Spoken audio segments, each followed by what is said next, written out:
மீனாட்சி சுந்தரம் புத்தம் புதிய நெடுந்தொடர் நமது கலைஞர் தொலைக்காட்சியில் காண தவறாதீர்கள். திருமணங்களை பிள்ளைகளே முடிவு செய்வது சுகமானதே என்ற அணியை துவக்கி வைத்து இளைஞர்களுக்கு முதலிடம் கொடுக்க வேண்டும் என்பதற்காக அன்பு தம்பி ஹரிபாலகிருஷ்ணன் உங்களுடைய பலத்த கரவொலியோடு மேடைக்கு வருகிறார். நடுவர் அவர்களே, திருமணம் சம்பந்தமான தலைப்பை கொடுத்திருக்கீங்க. உலகத்துல ஒவ்வொரு ஊர்ல ஒவ்வொரு மாதிரியான நடைமுறைகள் திருமணத்திற்காக இருக்குது. கேக் வெட்டி கொண்டாடினா அது இங்கிலாந்து நாட்டினுடைய திருமண முறை. பானைகளையும் அங்க இருக்கக்கூடிய சட்டிகளையும் சத்தமா தட்டி ஓசை எழுப்பி கொண்டாடினா அது பிரெஞ்சு நாட்டினுடைய திருமண முறை.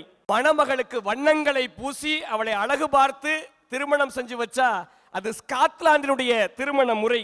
ஆனால் கட்டிக்க போற பையனுக்கு பொண்ணையும் கட்டிக்க போற பொண்ணுக்கு பையனையும் மனசார பிடிச்சா மட்டும் திருமணம் செஞ்சு வைக்கணும்னு நினைக்கிறது தான் தமிழர்களுடைய முறை. அதாவது என்னைக்குமே ஒரு விஷயம் நல்லா கவனிச்சுக்கங்க, பிள்ளைகள் எடுக்கக்கூடிய முடிவு என்னைக்குமே தெளிவா இருக்கணும், பெற்றவங்க நம்பணும்.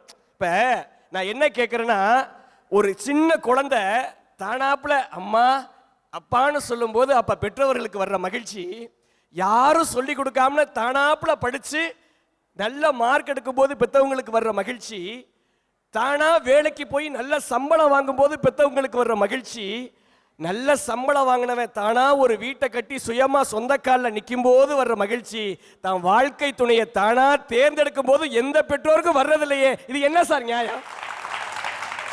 தப்பா போயிருவீங்க நீங்க இளைஞர்கள்லாம் தப்பா போயிருவீங்க. நீங்களா முடிவெடுத்தா தப்பா போயிருவீங்க. ஒன்று தெரிஞ்சுக்குங்க, நாங்க எப்பவுமே பெற்றோர்களை விட இன்னைக்கு முன்மாதிரியா இருக்கோம். 25 வயசுல ஒரு அப்பாவும் அம்மாவும் என்ன தெரியுமா சொல்லுவாங்க? பையனுக்கு நம்ம ஆளுகள்லையே நல்ல சுத்த ஜாதகமா நல்ல குடும்பமா ஒரு பொண்ணை பாருங்க, முடிச்சு வச்சிருவான். பொண்ணு கிடைக்காது. 35 வயசு வரைக்கும் நடக்காது. ஆனா பொண்ணே முன்ன பின்ன இருந்தாலும் பரவாயில்ல, நடத்தி வைங்கன்னு சொன்னாலும் 35லயும் முடியாது. கடைசியில் யாராவது பொண்ணை லவ் பண்ணா சொல்லுப்பா, கட்டி வைக்கிறோம். நான் 25 வயசுல யோசிக்கிறத 35 வயசு வர்ற வரைக்கும் வெயிட் பண்ண வச்சு காலம் தாழ்த்துறதே அந்த பெற்றவர்கள் தானே சார்.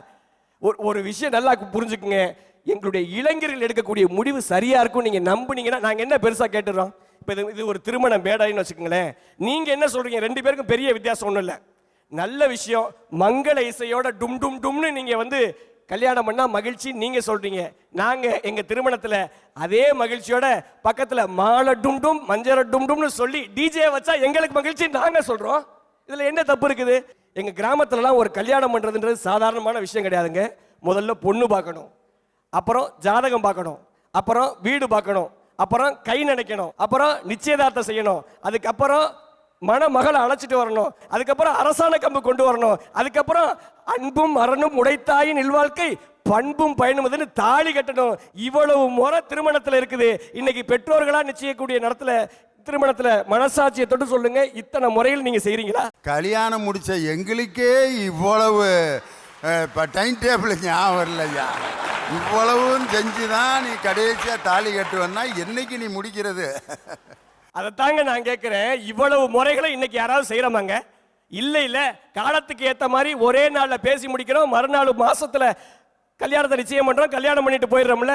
அப்ப நீங்க செய்யும் போது காலத்துல இருக்கக்கூடிய கலாச்சாரமும் பண்பாடும் மாறுறது இல்ல.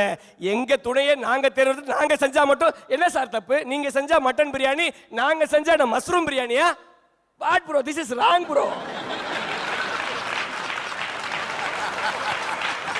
சார், எங்க ஊர்ல கல்யாணத்துக்கு போகும்போது அப்பெல்லாம் நான் சின்ன பிள்ளையா இருக்கும்போது ஒரு மரக்க அரிசியை கொண்டு போவாங்க சார். மொய் எழுதுறாங்க இல்லையா, அது மாதிரி அரிசி எழுதுவாங்க. அரிசியை கொண்டு போய் வச்சு இன்னைக்கு இன்னாரு அரிசி எழுதுறோம் அப்படின்னு சொல்லுவாங்க. மறுபடியும் அவங்க வீட்டுக்கு வரும்போது அரிசி எழுதுவாங்க.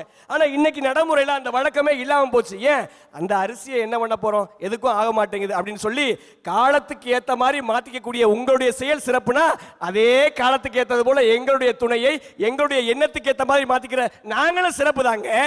என்ன நினைச்சாலும் சரி, நான் பிடிச்ச வாழ்க்கையில ஜெயிச்சு காட்டுவேன் தன்னம்பிக்கையோட இறங்கி செயல்பட்ட இளைஞர்களா இருக்கக்கூடிய நாங்க, தன்னம்பிக்கையாக இருக்கக்கூடிய எங்களுக்கு ஆசீர்வாதம் செய்யுங்கள், என்னாலும் உங்களுக்கு அன்பை மட்டுமே கொடுப்போம் என்று சொல்லி இந்த நல்ல வாய்ப்பை கொடுத்த மண்ணுக்கும் மக்களுக்கும் நெஞ்சார்ந்த நன்றிகளை சொல்லி விடைபெறுகிறேன். நன்றி, வணக்கம்.